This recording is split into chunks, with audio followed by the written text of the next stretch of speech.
The wine glass shattered against the marble floor like a gunshot.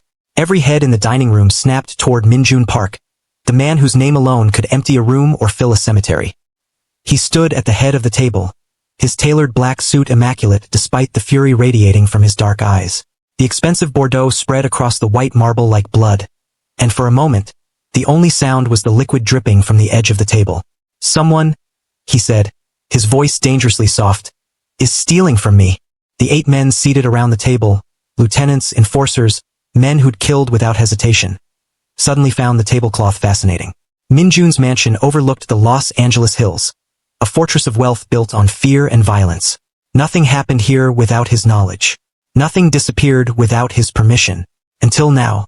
3 bottles of wine, 2 pounds of beef, half a chicken, bread, rice.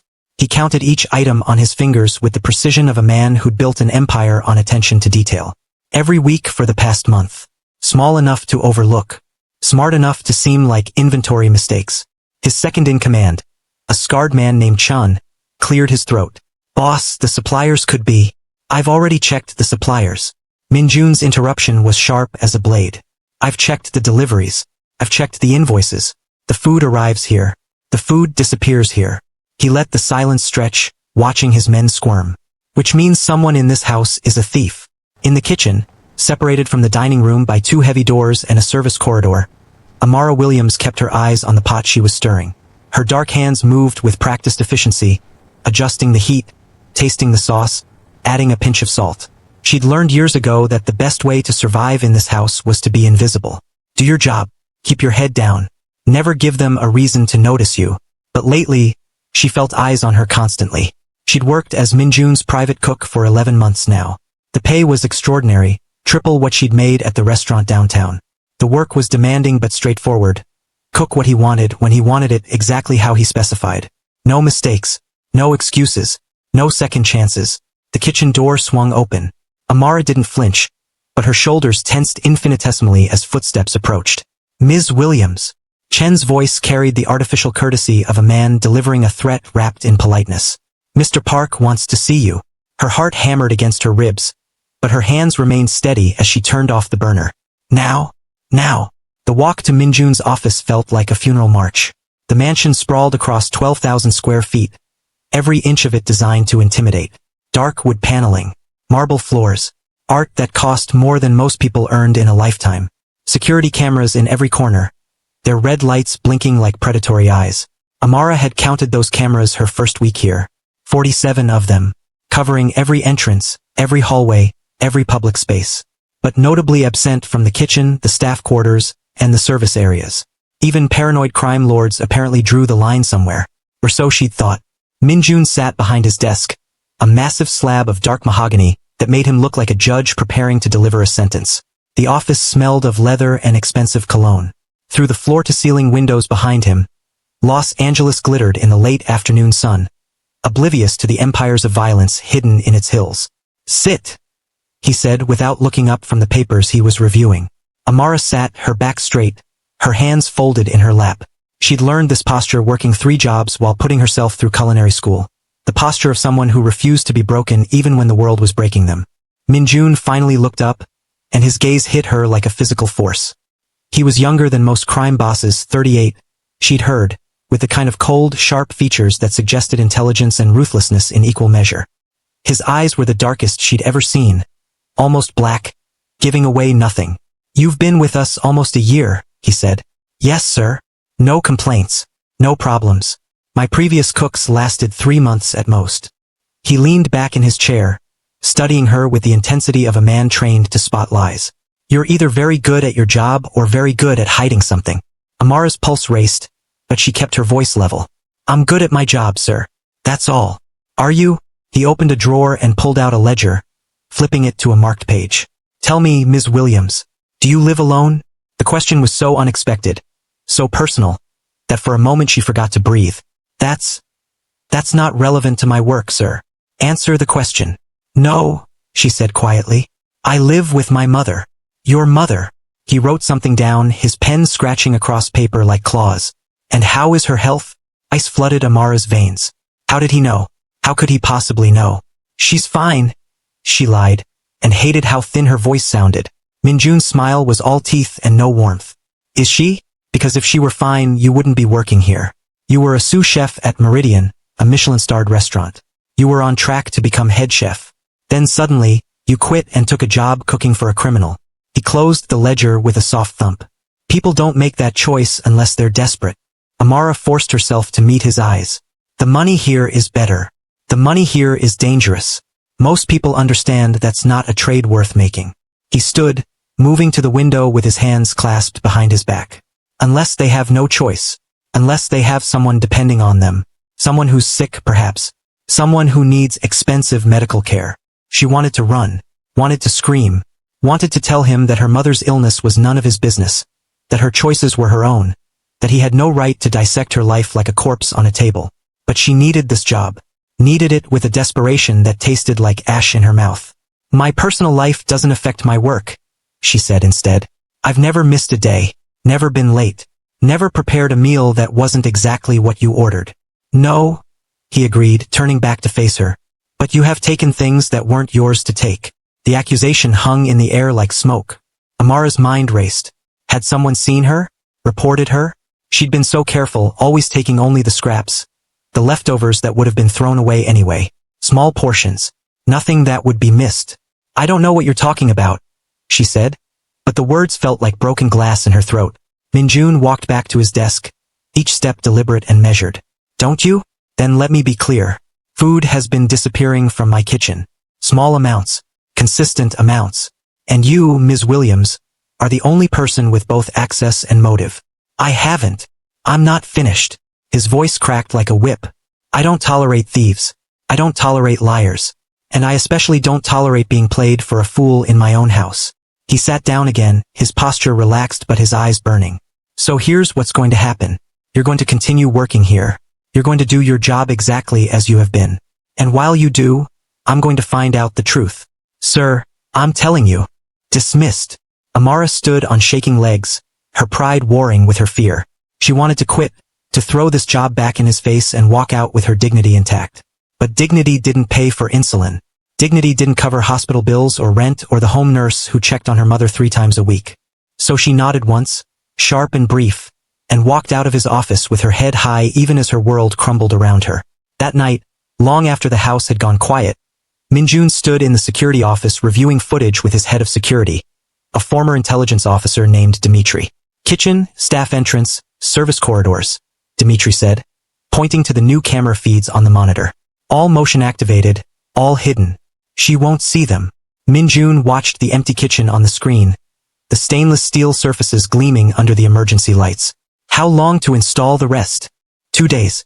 We'll have complete coverage of all staff areas by Thursday. Good.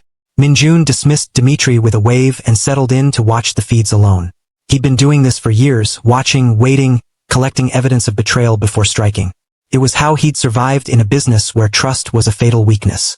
But as he watched the empty kitchen, something gnawed at him. The cook's face when he'd accused her. Not guilt. Not fear exactly. Something else. Something that looked almost like disappointment. He shook off the thought. Criminals were masters of manipulation. He'd seen men beg for their lives with tears streaming down their faces, then plot revenge the moment his back was turned. Emotions were tools. Weakness was a strategy. The truth was on these cameras. And when he found it, he'd do what he always did. He'd eliminate the problem. In her small apartment 15 miles away, Amara finally allowed herself to cry. She sat at her mother's bedside, holding the older woman's frail hand, watching her chest rise and fall with labored breaths. The oxygen machine hummed in the corner, a constant reminder of how fragile life had become. What's wrong, baby? Her mother whispered, her voice paper-thin. Nothing, Mama. Just tired. Amara wiped her eyes and forced a smile. I made your favorite tonight. Chicken soup, the way you like it. Her mother's eyes, clouded with illness but still sharp with a mother's intuition, studied her face. You've been crying. Just chopping onions earlier. You know how they get me. Amara stood, smoothing her mother's blanket with gentle hands. Let me heat this up for you.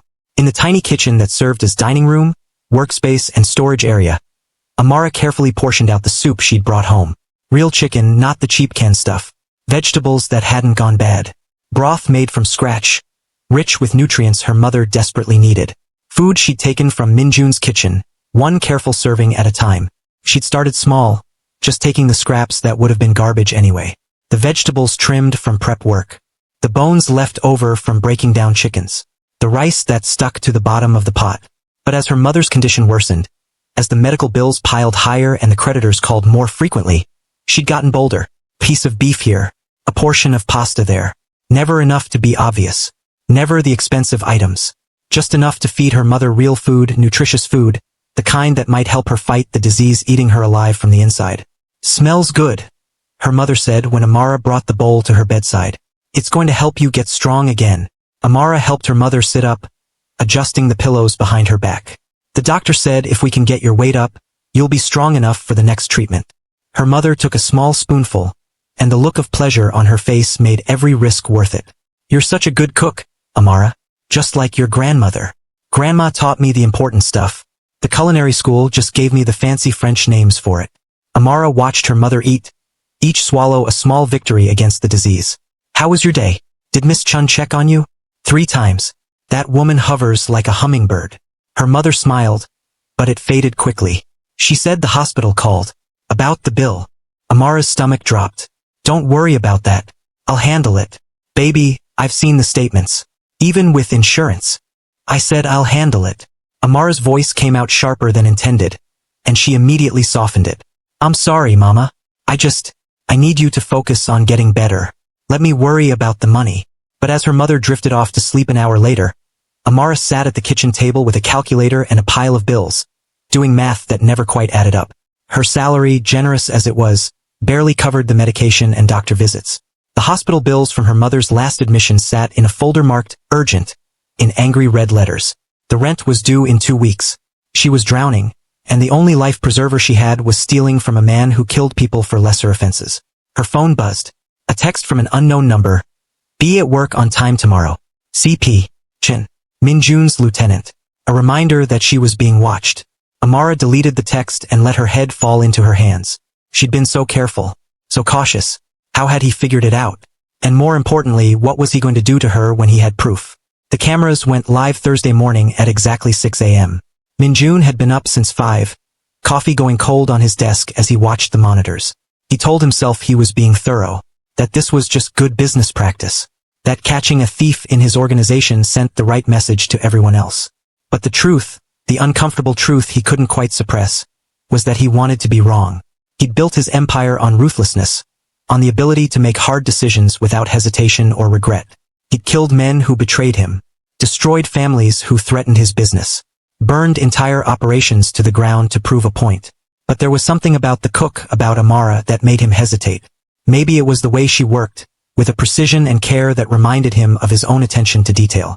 Maybe it was how she never flinched, never cowered, even when faced with his coldest stare. Or maybe it was the flash of something in her eyes when he'd accused her. Not defiance, not guilt, resignation, like she'd expected the world to crush her all along. The kitchen came to life at 6:30. Amara arrived exactly on time, as she always did, wearing the simple black chef's coat and pants that constituted her uniform. She moved through her morning routine with practiced efficiency, checking inventory, preheating ovens, preparing ingredients for the day's meals. Min-jun watched, looking for signs of guilt, of nervousness. But she worked the same way she always did, focused, competent, professional. It was almost disappointing. The day passed in a blur of footage. Breakfast, lunch preparation, the afternoon lull when she prepped for dinner. Through it all, Amara's hands never stopped moving. Chopping, stirring, plating, cleaning. At 7 p.m., Min-jun leaned back in his chair, rubbing his eyes. Maybe he'd been wrong. Maybe the thefts had stopped. Maybe, on the screen, Amara glanced at the kitchen door, then moved to the walk-in refrigerator. Min-jun sat forward, his pulse quickening. She emerged a moment later with a small plastic container. Without breaking stride, she transferred food from a serving dish into the container with practiced speed. Chicken, rice, vegetables. Not large portions, but more than leftovers. She sealed the container, tucked it into her bag, and continued cleaning as if nothing had happened. Min-jun's hands clenched into fists. There it was. Evidence. Proof. He should have felt vindicated. Should have felt that cold satisfaction of being proven right. Instead, he felt something uncomfortably close to disappointment. He watched her finish her shift, watched her check every surface one last time, watched her hang up her coat and collect her bag. She walked out the staff entrance at exactly 9 p.m., her shoulders straight, her pace unhurried, like she had nothing to hide, like she had every right to take what she was taking.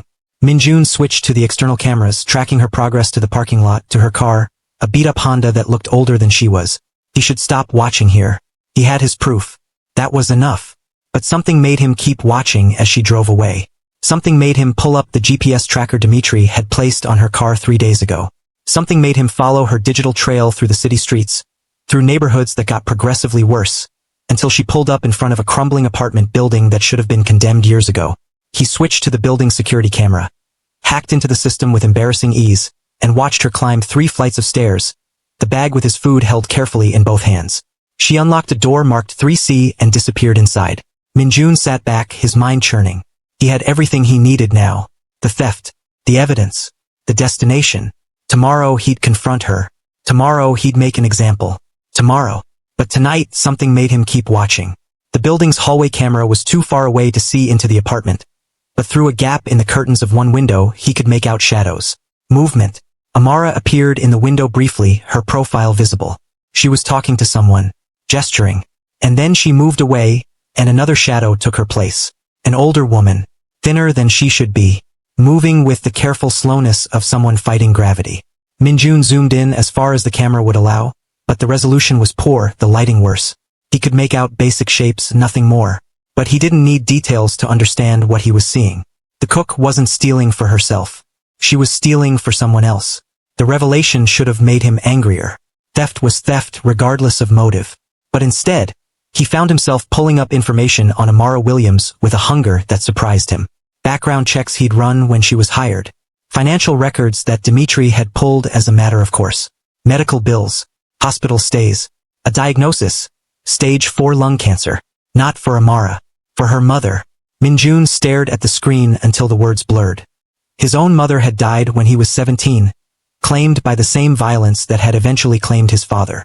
He remembered the helplessness of watching her fade, the desperation to do something, anything, to save her, and the fury when he realized there was nothing he could do. He'd built his empire partly to ensure he'd never feel that helpless again, to ensure he'd always have the resources, the power to protect what was his. But what did you do when the resources didn't exist? When no amount of money could buy more time? When desperation wasn't a choice but a state of being? You stole food from a crime boss and prayed you didn't get caught. Min-jun closed the laptop harder than necessary and poured himself a drink. Scotch. Age 30 years. Worth more than Amara probably made in a month. Tasted like ashes. He should fire her. Should make an example of her. Should remind everyone in his organization that compassion was a luxury he couldn't afford. Should. Instead, he poured another drink and watched the sun rise over Los Angeles, turning the sky the color of blood and gold, while in his mind he kept seeing the shadow of a dying woman and the daughter who was stealing to keep her alive. The next morning, Amara walked into the kitchen expecting to find security waiting for her, expected to be escorted out, maybe arrested, possibly worse. Min-jun knew. She was certain of it. The way he'd looked at her yesterday, the tension in the house, the whispered conversations that stopped when she entered a room. He knew, and now she'd pay the price. But the kitchen was empty except for the usual prep staff. She changed into her chef's coat with shaking hands and started her routine. Every nerve on high alert, waiting for the axe to fall. Didn't. The day passed normally. Breakfast service. Lunch prep. The usual demands and criticisms from Chun. No summons to Min-jun's office. No confrontation. Nothing. It was somehow worse than being caught. That evening, as she was plating Min-jun's dinner, grilled salmon with asparagus and a lemon butter sauce, Chun appeared in the doorway. "Boss wants to see you," he said. "Bring the meal." This was it, then. Her last day. Amara picked up the tray with steady hands, refused to let anyone see her shake, and followed Chun through the house. But instead of turning toward Min-jun's office, Chun led her to the private dining room, a space she'd never entered before. He opened the door, gestured her inside, and left without a word. Min-jun sat at the head of a table that could seat 20, looking impossibly isolated in the large room. Evening light slanted through the windows, catching the sharp planes of his face and turning them into something almost artistic. "Sit," he said, gesturing to the chair adjacent to his. "Bring the food." Amara set the plate in front of him, every instinct screaming at her to run. But she sat, her back straight, her hands folded in her lap, and waited for judgment. Min-jun cut a piece of salmon with surgical precision and tasted it. Perfect, as always. Thank you, sir. Do you know why you're here? Yes, sir. Do you? He set down his fork and fixed her with those dark, unreadable eyes. Tell me what you think I know. Amara's throat felt like sandpaper. You know I've been taking food from your kitchen. For how long? 3 months. And why did you do it? Here it was. The moment where she could lie, could make excuses, could try to manipulate him the way he probably expected. But Amara was tired. Tired of hiding. Tired of being afraid. Tired of surviving on borrowed time and stolen food. My mother is dying, she said flatly. Stage 4 lung cancer. Even with insurance, the medical bills are... She stopped, swallowed hard. The treatment makes her nauseous. She can barely eat. But real food, good food, helps. Gives her strength. Gives her a reason to fight. Amara met his eyes without flinching. So yes, I stole from you. Small amounts. Scraps when I could. More when I had to. I'm not sorry for feeding my mother. But I'm sorry for betraying your trust. The silence stretched between them like a chasm. Min-jun continued eating, each bite measured, giving away nothing. Amara's heart hammered so hard she thought it might break through her ribs. Finally, he spoke. You should have asked. The words were so unexpected that Amara actually laughed. A short, bitter sound. Asked? Asked a crime boss for charity. Asked your employer for an advance. For help. For anything except stealing from me in my own house. There was something almost like hurt in his voice, buried deep beneath the anger. Did you think so little of me that you believed theft was your only option? I thought... Amara stopped, choosing her words carefully. I thought powerful men don't become powerful by being charitable. I thought asking for help was showing weakness. And I thought showing weakness to a man like you was the same as signing my own death warrant. A man like me. Min-jun set down his fork with deliberate care. Is that what you see? A monster. I see a man who survives by being feared, Amara said quietly. I see someone who can't afford compassion because compassion gets you killed. I see, she faltered. I see someone who probably understands desperation better than most people. Something flickered across Min-jun's face. Surprise, maybe, or recognition. My mother died when I was 17, killed by my father's enemies because she was the easiest way to hurt him. I couldn't protect her, couldn't save her, so I swore I'd never be weak again. Never be vulnerable. He picked up his wine glass, swirling the dark liquid. But strength without compassion isn't strength at all. It's just cruelty wearing a better suit. Amara stared at him, this killer, this crime lord, this man who terrified hardened criminals with a glance, and saw, for just a moment, the scared 17-year-old boy who'd lost his mother.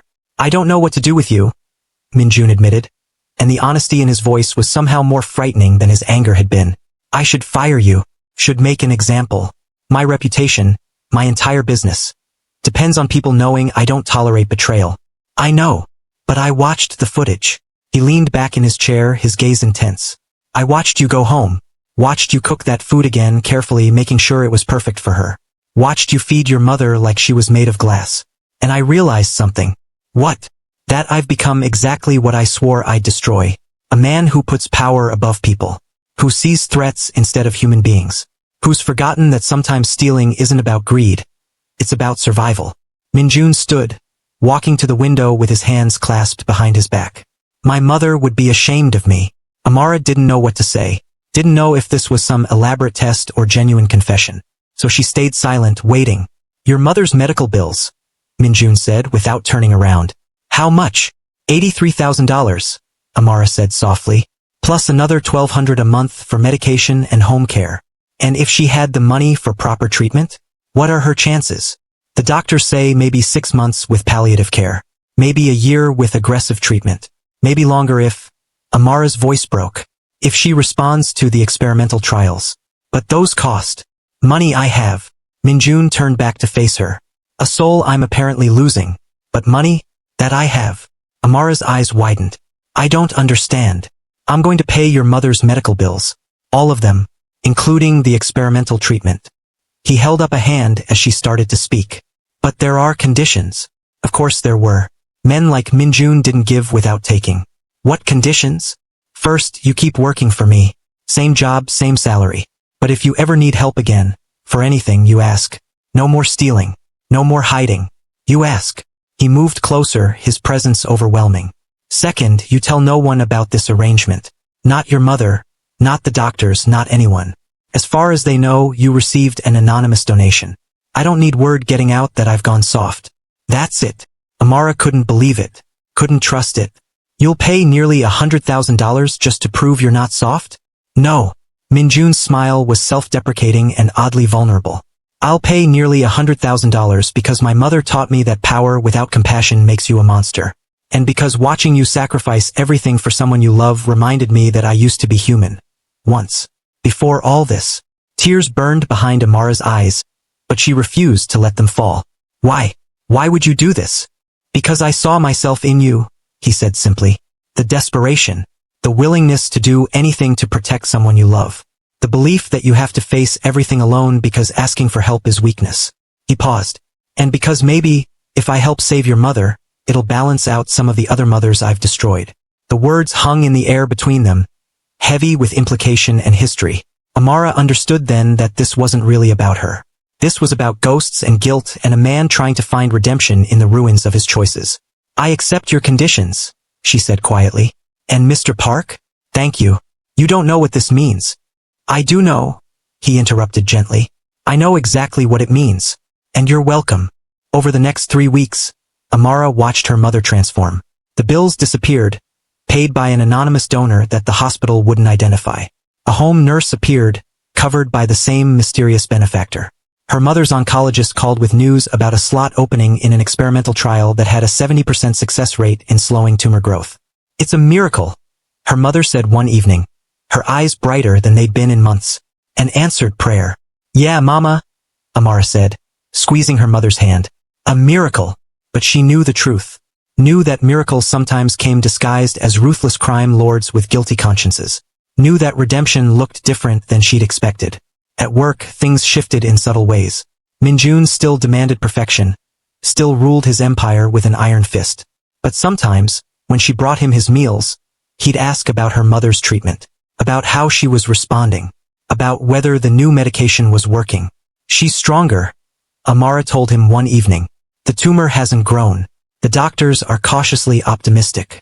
Good, Min-jun said, and the satisfaction in his voice was genuine. That's good. You could meet her, Amara offered impulsively. She doesn't have to know who you are. She'd want to thank whoever helped us. No, the refusal was immediate and firm. I told you no one can know. It's better this way. But Amara saw something in his face. Longing, maybe, or regret. Like he wanted to accept but couldn't allow himself that human connection. She understood. Some gifts had to be given in secret, or they stopped being gifts and became leverage. The staff noticed the change in their boss too. He stopped screaming at the housekeepers for minor infractions, gave Chen's crew days off occasionally, even arranged for better health insurance for all household employees. What's gotten into him? One of the maids whispered to Amara one morning. He's acting almost human. Maybe he always was, Amara said. Maybe we just couldn't see it. But the biggest change was in the kitchen, where before she'd felt watched, hunted. Now Amara felt something almost like protection. As if Min-jun had decided that her safety was his responsibility. One afternoon, one of his lieutenants, a brute named Marco who'd always made uncomfortable comments, cornered her in the pantry. Heard you got close to the boss, Marco said, backing her against the shelves. Maybe I should get to know you too. He never finished the sentence. Min-jun appeared like a shadow, grabbed Marco by the throat, and slammed him against the wall hard enough to crack the plaster. She works for me, Min-jun said, his voice deadly calm. Which means she's under my protection. You understand what that means? Marco nodded frantically, his face turning purple. Good. Because if I hear you've so much as looked at her wrong again, I'll cut your eyes out and mail them to your mother. He released Marco, who collapsed gasping to the floor. Get out of my sight.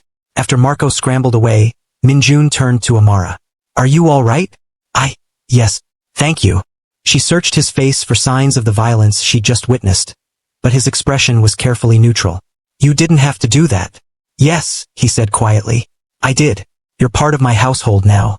My responsibility. No one touches what's mine. The possessiveness should have frightened her. Should have reminded her that she was an employee, property, part of his empire. But instead, she felt something uncomfortably close to safety. I can take care of myself, she said, but there was no heat in it. I know you can. Min-jun smiled slightly. But you shouldn't have to.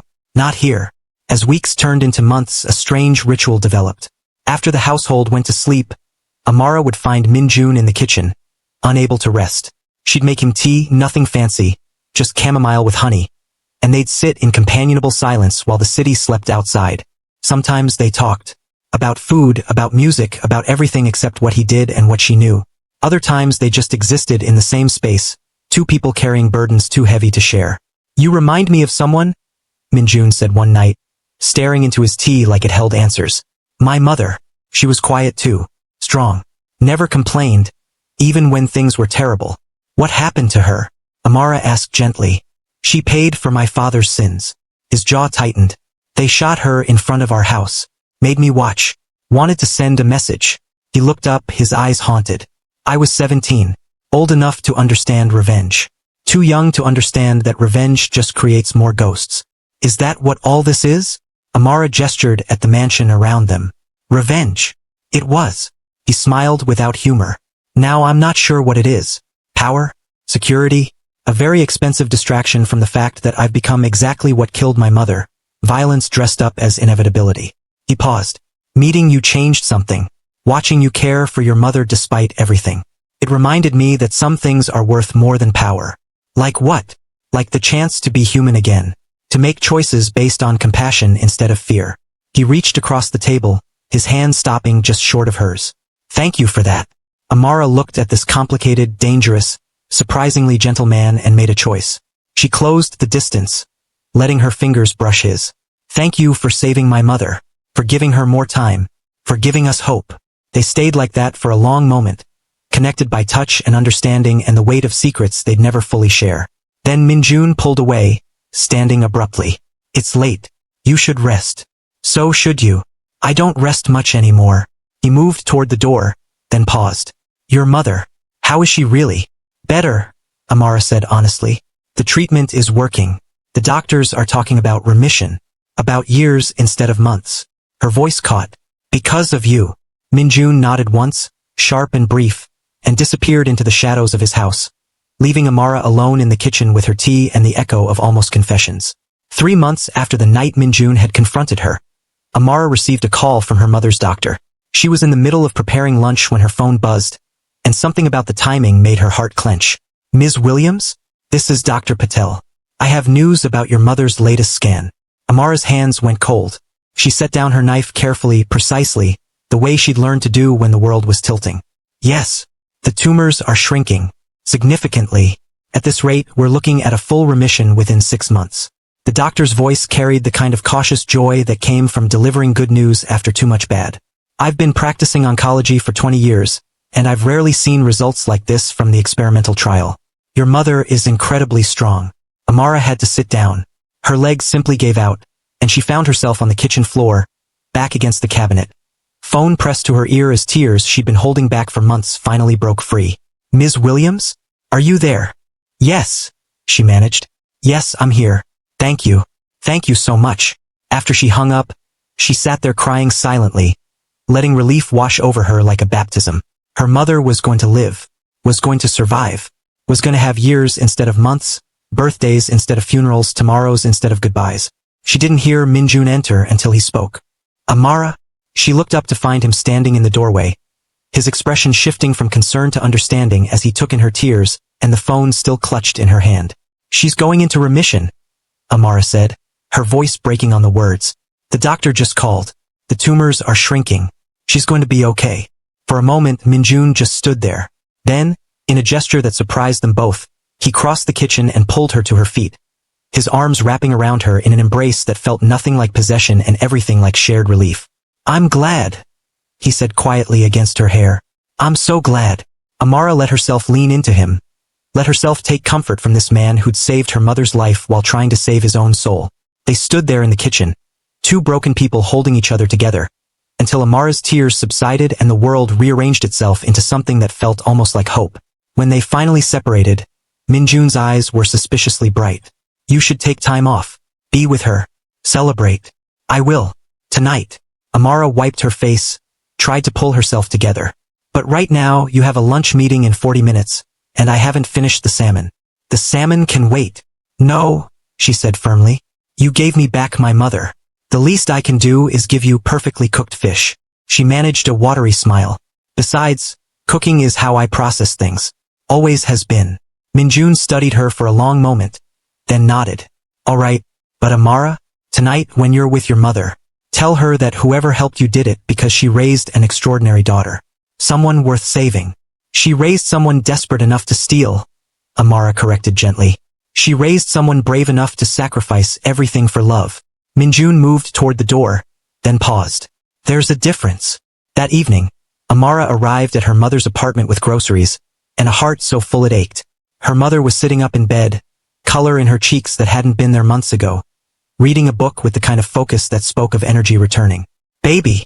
Her mother's face lit up. The doctor called you too? He did. Amara set down the bags and pulled her mother into a careful hug, mindful of the 4 ports still in her arm. Mama, you're going to be okay. You're actually going to be okay. They held each other and cried. The good kind of tears, the kind that washed away fear and replaced it with possibility. When they finally separated, her mother cupped Amara's face in her thin hands. I don't know who your anonymous benefactor is, she said, but I pray for them every night. They gave me my life back. Gave us our life back. Amara thought of Min-jun, of the ghosts he carried, of the violence he'd built his empire on and the compassion he was trying to rebuild himself with. He's complicated, but he has a good heart. Under everything else, he has a good heart. Her mother's eyebrows rose. This mysterious donor is a man you know? Mama. And is he handsome? Mama. Amara laughed despite herself. It's not like that. He's my employer. He helped because he understands loss. Because he's trying to be better than he was. Her mother's expression softened. Then he's already better than most people, baby. Most folks don't even try. They spent the evening cooking together, really cooking, for the first time in months. Her mother was still weak, still tired easily, but she stood at the stove and guided Amara through her grandmother's jambalaya recipe, the one that had been passed down 3 generations. Your grandmother always said good food is medicine for the soul, her mother said, stirring the pot with practiced ease. The body needs nutrients, but the soul needs love. And you put love into every meal you cook. Baby. That's a gift. Amara thought about all the meals she'd cooked in Min-jun's kitchen. The precision and care she put into every dish. The way cooking had become her meditation, her prayer, her way of giving something beautiful to a world that often felt ugly. Mama? What if the person you're cooking for has done terrible things? Her mother looked at her sharply. This employer of yours. He's dangerous. Very. But he saved my life. Yes. Her mother was quiet for a moment, adding spices to the pot with the confidence of someone who'd cooked this recipe 1,000 times. Your grandmother used to say that people aren't just one thing. We're all capable of good and evil, light and dark. What matters is which one we feed. She tasted the jambalaya, nodded in satisfaction. Sounds like your employer is trying to feed his better nature. That's worth something. Even if his worse nature has hurt people? Baby, we're all hurting people. Some of us just do it with words and neglect instead of violence. Doesn't make it less harmful. She covered the pot, letting it simmer. What matters is whether someone's trying to change, trying to be better. You can't erase the past, but you can choose a different future. Amara hugged her mother from behind, resting her chin on the older woman's shoulder the way she had as a child. When did you get so wise? When I realized I was dying and decided I'd better pass on whatever I'd learned before it was too late. Her mother patted Amara's hands. Now I get to stick around a while longer. Pass on even more wisdom. Lucky you. They laughed together, and the sound filled the small apartment with something that felt like healing. Back at the mansion, Min-jun stood in his office staring at the photograph he kept hidden in his desk drawer. His mother, young and smiling, before violence had stolen her away. He'd looked at this picture countless times over the years, but tonight it felt different. Tonight he'd saved someone's mother. Had given a daughter more time with the woman who raised her. It didn't erase what he'd done, the people he'd hurt, the families he'd destroyed. But maybe it was a start. His phone rang. Chin. Boss, we have a situation. The Yakuza are pushing back on the port deal. They want to renegotiate terms. 6 months ago, Min-jun would have responded with violence. Would have made an example so brutal that no one would question his authority again. But now he paused, thinking about Amara's words. You see someone who survives by being feared. Was that really all he was? Set up a meeting, he said instead. Let's talk before we escalate. Maybe we can find terms that work for everyone. There was a long pause. Boss? You feeling all right? No, Min-jun said honestly. But I'm trying to be. Set up the meeting, Chin. Over the following weeks, changes rippled through Min-jun's organization. He still ran his empire with precision and control, but the casual cruelty diminished. He paid attention to his people in ways he hadn't before. Noticed when they were struggling, when they needed help, when showing mercy was stronger than showing force. His lieutenants whispered that he'd gone soft. His enemies probed for weakness. But Min-jun was discovering that compassion and ruthlessness weren't opposites. They were tools, and knowing when to use each one was the real power. Amara watched the transformation with quiet amazement. The man who'd once accused her of theft with cold fury now asked her opinion on household matters. Treated his staff with respect. Even donated anonymously to a cancer research foundation in his mother's name. You're different, she told him one night during their ritual tea time. The others have noticed. Different good or different bad? Different real. She wrapped her hands around her mug, the ceramic warm against her palms. Like you're finally comfortable in your own skin. Min-jun considered this. I spent 20 years building armor so thick I forgot there was a person underneath. You reminded me that the armor isn't me. It's just what I wear to survive. He met her eyes across the table. Thank you for that. I didn't do anything except get caught stealing your food. You did everything. You showed me that strength without compassion is just violence. That power without purpose is just destruction.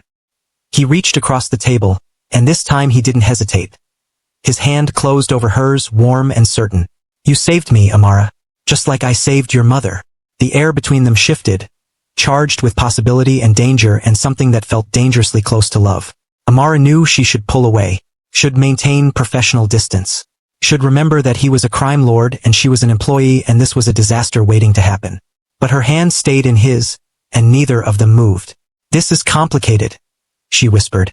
Everything worth having is complicated. You're my boss. I'm aware. You're a criminal. Also aware.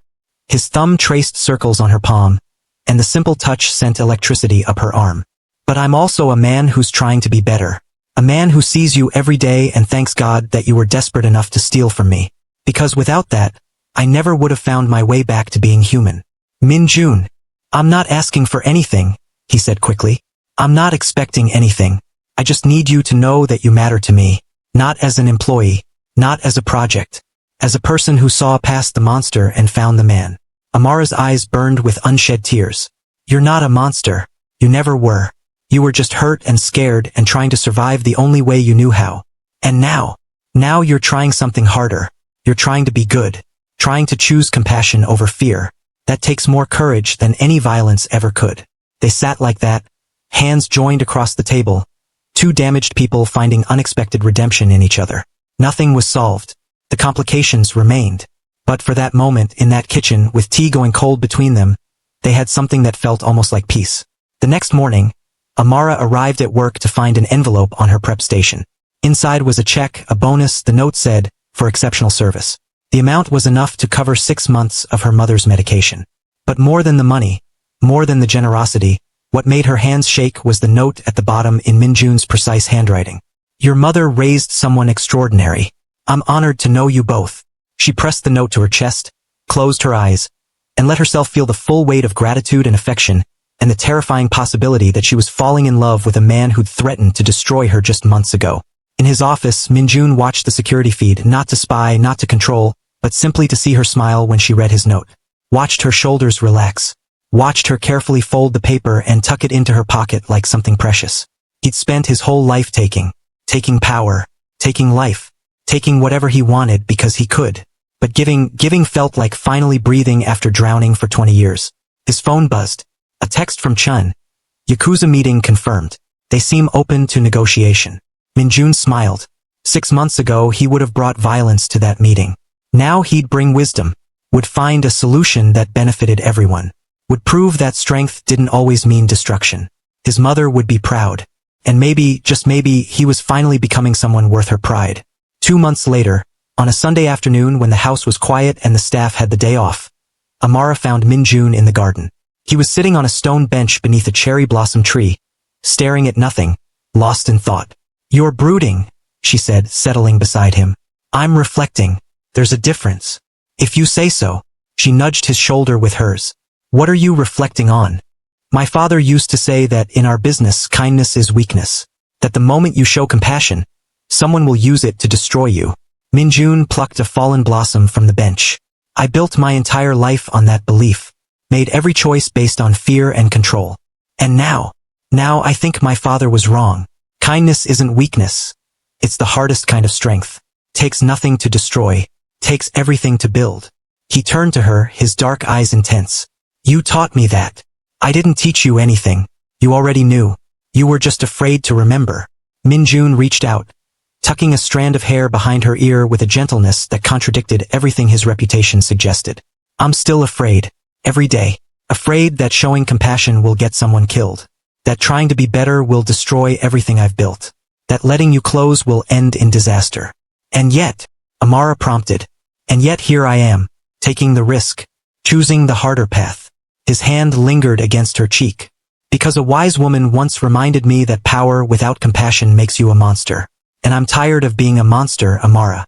I'm tired of being afraid. She turned her face into his palm, letting herself feel the warmth of his skin, the steadiness of his touch. I'm afraid too. Afraid of what this means. Afraid of what happens if this goes wrong. Afraid that I'm falling for someone impossible. But maybe impossible is just another word for brave. She met his eyes, saw the vulnerability there, the hope. Maybe we're both brave enough to try. Min-jun leaned forward slowly, giving her time to pull away, time to change her mind. But Amara didn't move, didn't retreat. Instead, she closed the distance between them, and when their lips met, it felt like coming home after a war. The kiss was gentle and fierce all at once, full of promise and danger and the understanding that they were choosing something complicated and risky and absolutely worth it. When they finally separated, both breathless, Min-jun rested his forehead against hers. I can't promise this will be easy, he said. I don't want easy. I want real. I can't promise I won't make mistakes. I'll make them too. We'll figure it out together. I can't promise the world will understand. The world doesn't have to. Amara pulled back enough to look him in the eye. But we do. We understand that sometimes the broken pieces fit together in ways that make something stronger. That redemption isn't about erasing the past. It's about building a different future. That love isn't about finding someone perfect. It's about finding someone worth the fight.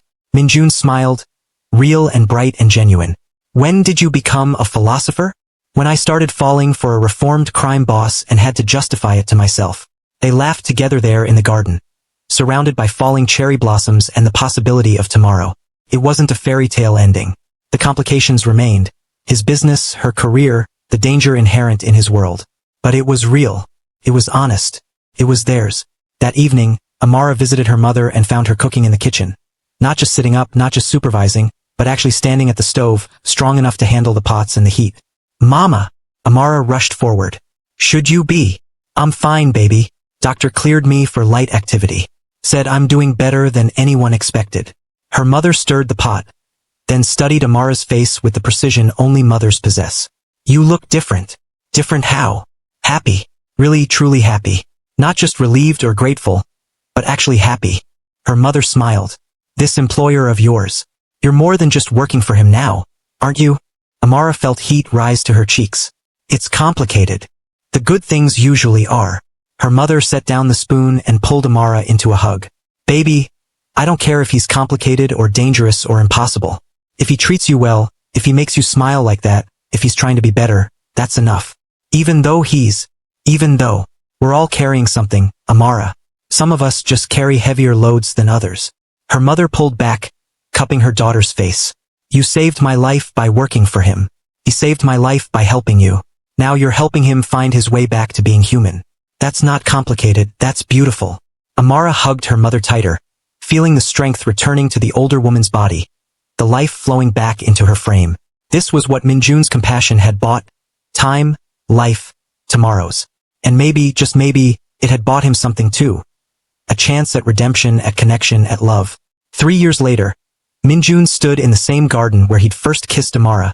But everything had changed. His organization had shifted, still profitable, still powerful, but legitimate now. Investments instead of extortion. Security consulting instead of violence. He'd made enemies in the transition, lost some of his crew, but gained something more valuable. The ability to sleep at night. Amara had opened her own restaurant.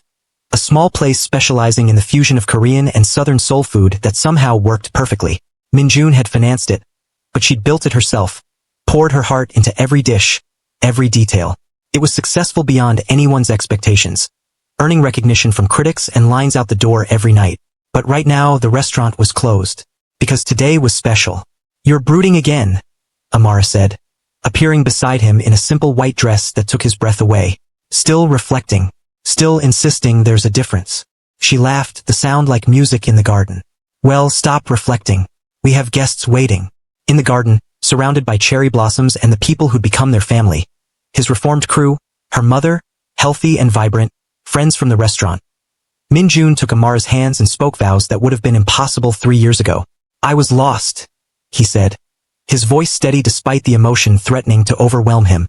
"Built my life on fear and violence because I didn't know any other way.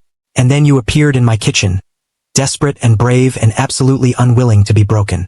You reminded me that strength isn't about how much damage you can do. It's about how much compassion you can show. You saved my life by letting me save yours. You gave me a reason to be better. You gave me hope." Amara squeezed his hands, tears streaming down her face. "I was drowning," she said, "working for a man I thought was a monster, stealing to keep my mother alive, convinced that asking for help was weakness. And then you showed me that monsters are just people who forgot how to be human. That asking for help is the bravest thing we can do. That redemption is always possible if we're willing to do the work." She smiled through her tears. "You saved my mother. But more than that, you saved yourself. And you gave me the courage to believe that broken things can be mended if you care enough to try." When they kissed, sealing promises made and futures imagined, the garden erupted in cheers. Her mother cried happy tears. Chun, now Min-jun's legitimate business partner, whistled loudly. And somewhere in the city below, life continued its complicated dance of light and shadow, good and evil, monsters and humans and everything in between. That night, after the celebration ended and the guests departed, Min-jun and Amara stood in the kitchen where it all began. She made tea. He watched her move with the grace of someone completely at home. And when she handed him his cup, their fingers brushed, and he marveled at how something that started with hidden cameras and suspicion had transformed into this. Partnership, love, home. "Do you ever regret it?" he asked. "Getting caught? Everything that came after." Amara considered this seriously. "I regret that I had to steal, that I was that desperate, that we met under those circumstances." She moved closer, fitting herself against his side. "But I don't regret you. Don't regret this. Don't regret that sometimes the worst moments lead to the best outcomes." Min-jun wrapped his arm around her, pulling her close. "My mother would have loved you. I think I would have loved her too. After all, she raised you, made you capable of compassion even when the world taught you cruelty. That takes a strong woman. She was the strongest I've ever known." He paused. "Until I met you." They stood together in the quiet kitchen, two people who'd found each other in the darkest circumstances and chosen to build something light. It wasn't a fairy tale. It was better, it was real, complicated and messy and absolutely worth every risk they'd taken. Because power had taught Min-jun fear. Control had taught him isolation. Violence had taught him how to survive. But Amara had taught him something infinitely more valuable. She taught him how to live. If this story moved you, touched your heart, or made you believe in second chances, do me a favor. Hit that subscribe button so you never miss stories like this. Drop a comment below telling me what you felt. I read every single one. And smash that like button if you believe that redemption is possible, that broken people can find each other and build something beautiful, that sometimes the worst circumstances lead to the best outcomes. Because stories like Min-jun and Amara's remind us that we're all capable of change. That compassion is the hardest kind of strength. That love isn't about finding someone perfect. It's about finding someone worth the fight. Thanks for listening. Until next time, remember, power teaches us fear, but kindness teaches us mercy. And mercy is what makes us human.